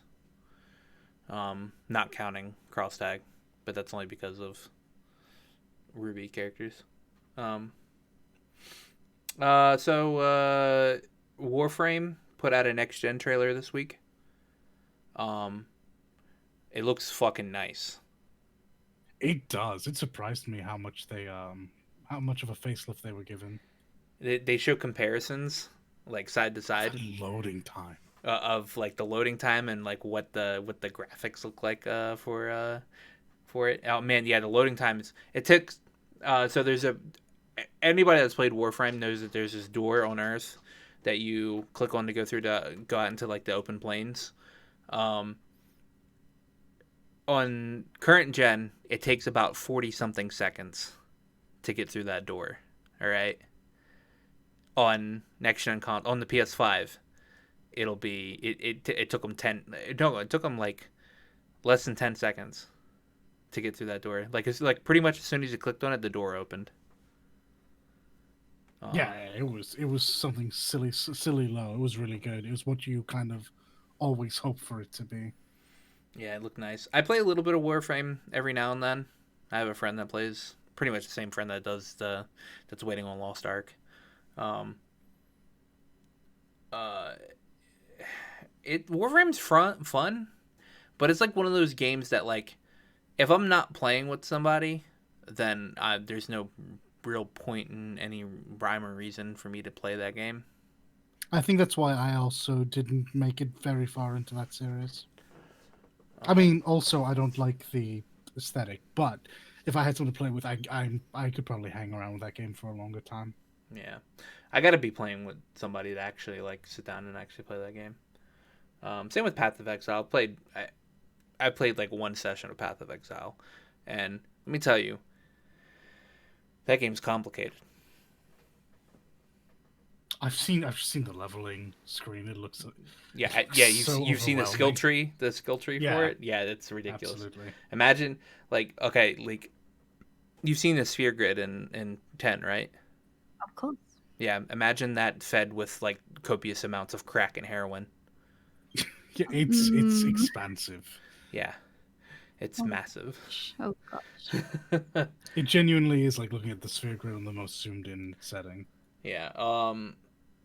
Yeah, but that Warframe trailer looks nice. I mean, I'm gonna be really happy seeing like all these games that are gonna be coming out on these next gen consoles. You're gonna be sweet, chef's kiss, sweet. Speaking of the next gen though, so last time we talked about how Spider-Man, the remastered version, if you have a save file for the normal Spider-Man game, you would not be able to transfer that to the new remastered Spider-Man game coming out for PS5. Insomniac came out and said, "We heard you, and we're gonna do it. We're gonna update the game to where you can export your PS4 Spider-Man game to the PS5 remastered version, which is good." Wise choice. Yeah, it turns out the folks at Insomniac are actually pretty cool. Yeah. Turns out there are some good developers out there. Actually, it's just genuinely, publishers. this is such a great, well, not even idea, because this is something that was originally not going to happen, and they just listened to feedback, and that's just such a good feeling, especially for this. Yeah. Which makes me happy because I will plan on replaying Spider-Man at some point in time because I want to play the remastered version, even though I'm going to like burn my eyes out every time I see Peter Parker. Now I'll just make it a new Game Plus file because whenever they put in that update, I'll be able to export it. Yeah, that'll be great, and you'll get 3 new costumes along with it. Yes, all the costumes. PS5 launch day sales are only going to be online only. So there's no like physically going up to stores to getting a PS5. It's all digital. God bless. Good idea in the current climate. Like, there's something about having a purchase like that in your hands, but this is just correct. Yeah. Like I think like the ones you ordered, like the ones that like you're gonna get from GameStop or whatever, you're able to go up there and pick them up. But like, there's not gonna be selling PS5s in person day one. It's all if you want it day one, or if you want to buy it day one, you have to buy it online. So that's good. Some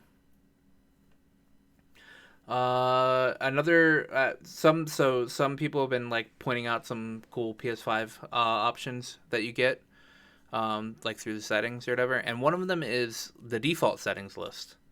And you can actually, and Xbox did this for a while, even back towards like the 360. You are able to set like a default difficulty setting for games.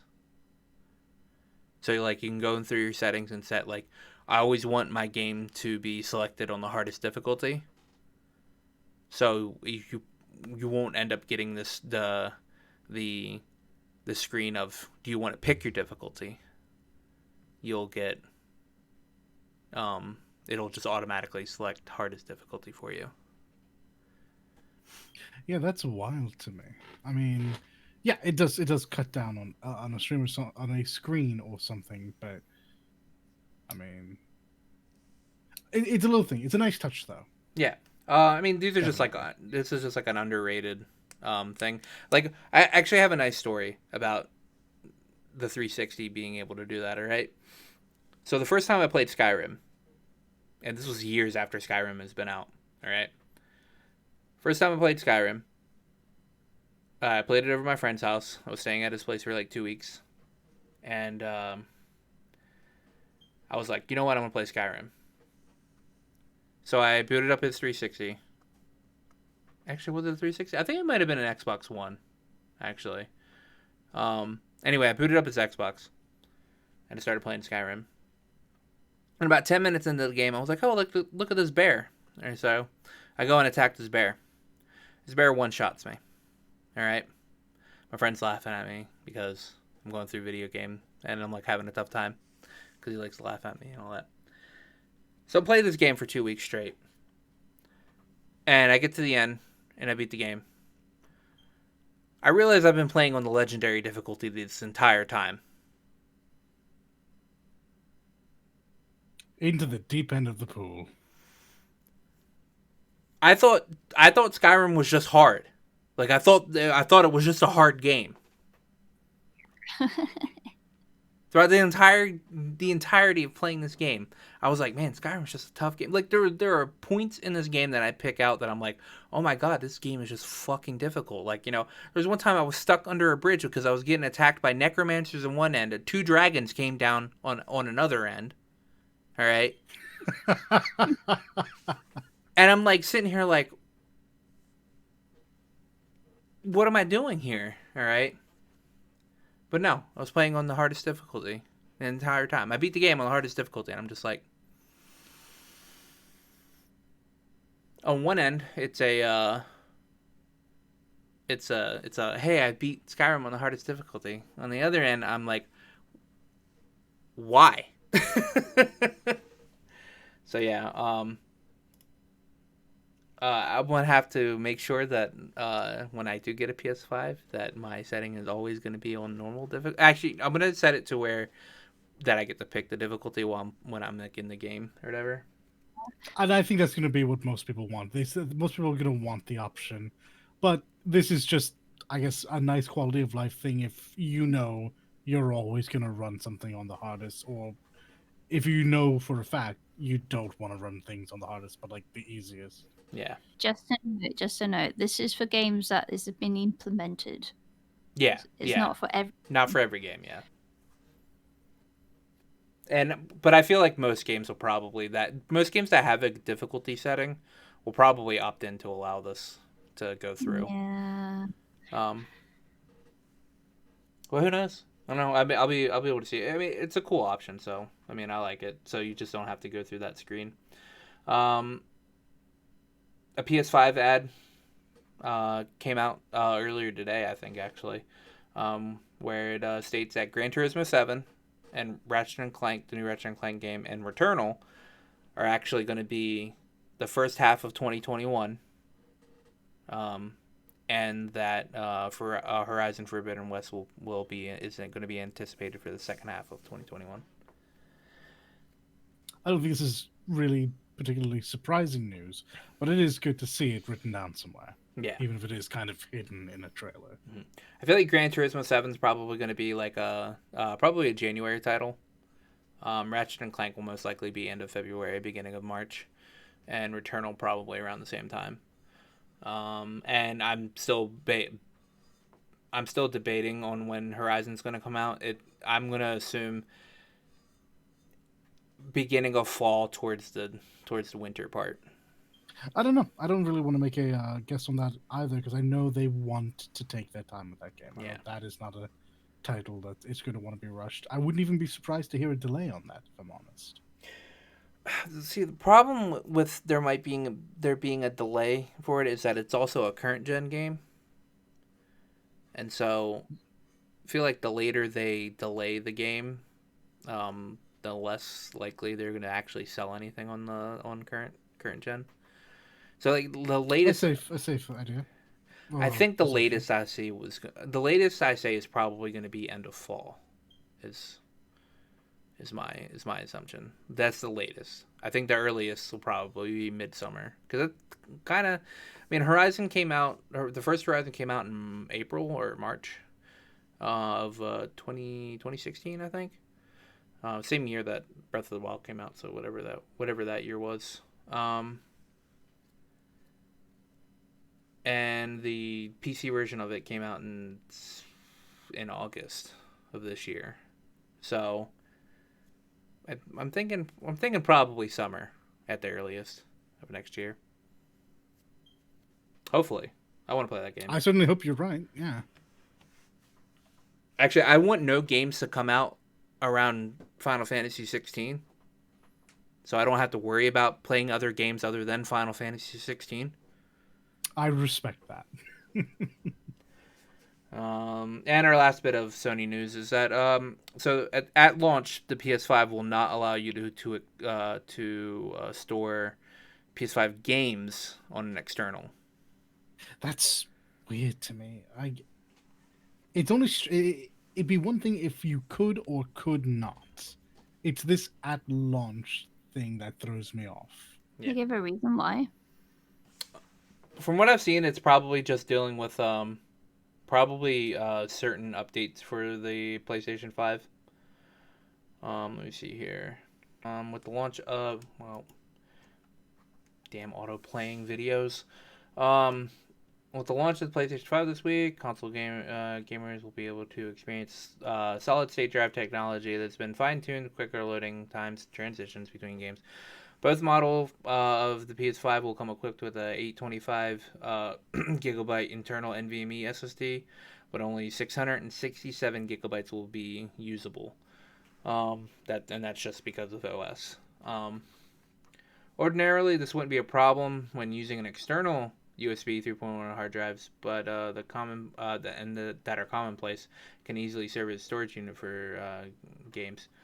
But the PS5 won't allow for its games to be temporarily moved and stored on one of these devices. If you run out of space, you'll need to delete the game and then re-download it another time, which could be a problem for people who have capped internet access. Sony is looking into a solution for this. All right, I'm happy that they're looking for a solution. I'm a little unhappy that this is not something they foresaw. This seems like a very obvious thing that was going to come up. Yeah, I'm not sure. They're gonna look at they're gonna explore for people to be able to store but not play, because at the moment you can like stick in your external and play from your external. But they're only gonna look at it for able to store on your external and not play from it, because that makes sense, because most of the games are gonna want to use the SSD architecture. I'm not sure how much I like this. Yeah, I mean I kind of saw this coming, honestly, because of how Sony's been touting about their SSD, and how most games are going to be built around using that SSD. My issue with that is this feels very Apple in its approach. Yeah. And I fucking hate that so much. All the proprietary nonsense that now you have to go through this instead of having wiggle room for budgets, or just for perhaps you don't like that, you have a different quality, you want to use a different company, you want to support. This is just Sony making sure you buy through Sony, again maximizing their profits, which is understandable, but honestly, fuck that. Well, you're not gonna have to use buy a Sony NVMe drive for your no, just ones that they okay. Yeah, ones that they okay, but which imply that they probably are getting a little something on the back end. I mean, either that or it's just that there are only certain NVMe drives that really work towards. I mean, maybe, but I don't see the architecture being so different that a majority couldn't just work straight up. Maybe. I mean, what? How different could they be chip to chip? I feel like people are going to drive to drive, rather. Yeah, I think people are going to test this out and see if Sony's like fucking bluffing about certain drives not working. Yeah, I imagine that the tech tubers will absolutely be on top of that. Yeah, which I'm hoping they are kind of like bluffing on it or whatever, so people can get a cheaper option for drives, for expansion drives. That way you don't have to worry about putting your games on an external.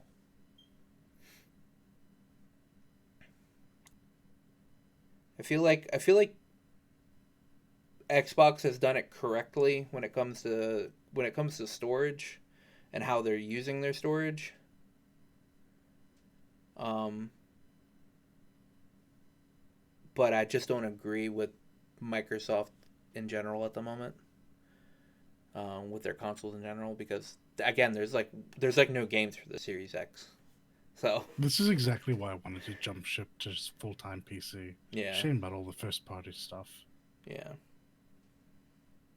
I don't know. I've been a Sony fanboy for I guess halfway through the PS3 era, so they haven't done anything to fuck me over yet, so we will see. But that is everything for news at the moment. I was like scrolling through Twitter while we were talking to see if there's anything else. The only thing that came up was... knowing our luck, something will have popped up just as we're about to finish. Yeah. I mean, this isn't relevant for people that are going to be watching this on Thursday, but Newegg's going to have... Newegg actually has Xboxes up right now.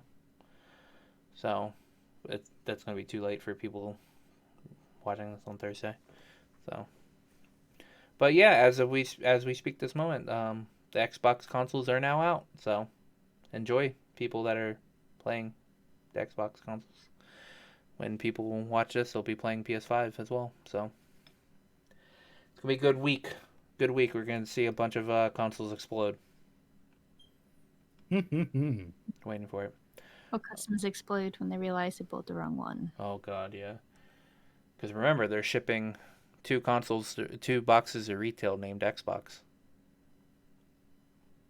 Oh, did you know there's no like difference in like the discs for the Series X and the Series S? I don't follow. As in like so there's going to be different data for the different like versions of the game, all right? Sure. Because like the games that you're going to put into the Series X are going to be geared to play on the Series X. All right? Yeah. And the games you get for the Series S they're going to be geared to playing it on the Series S, all right? So unless the information is stored on the disc for each individual console, there's not going to be like there's not any difference in disc. Like there's not like it's not going to say this is for Series S and this is for Series X on the disc. So they're going to be like it's going to be easily able to mix and match them. It's just going to say Xbox. Oh no. Okay. I thought this was going to be a good story. This is a bad story. No. And depending on how they do it, all right, either the information's got to be stored on the disc, or there's going to be a code in the game in the box for the game.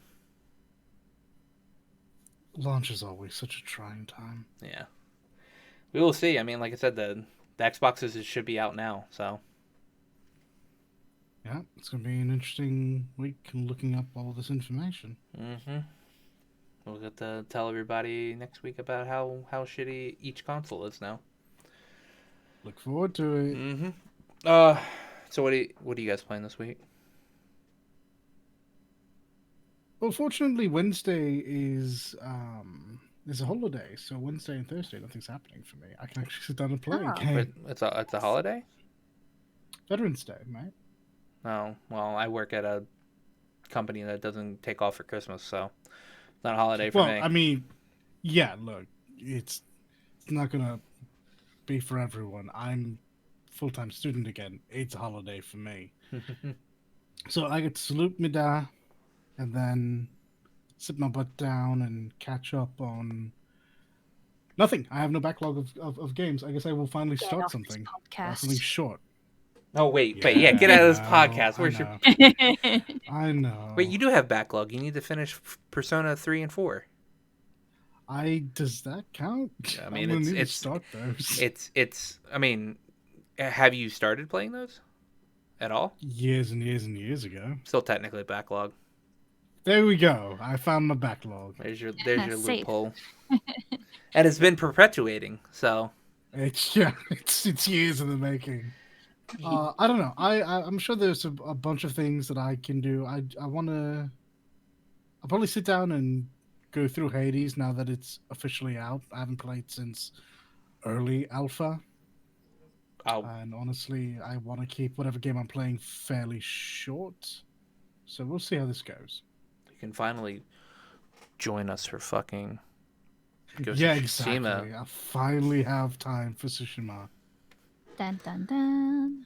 I say all this, but watch me get laid on with a bunch of coursework on Tuesday. Yeah. Oops. You're working from home anyway. The dunk on the desk. You are. That's my worry. And I'm probably just gonna try and attempt to play Glitch again.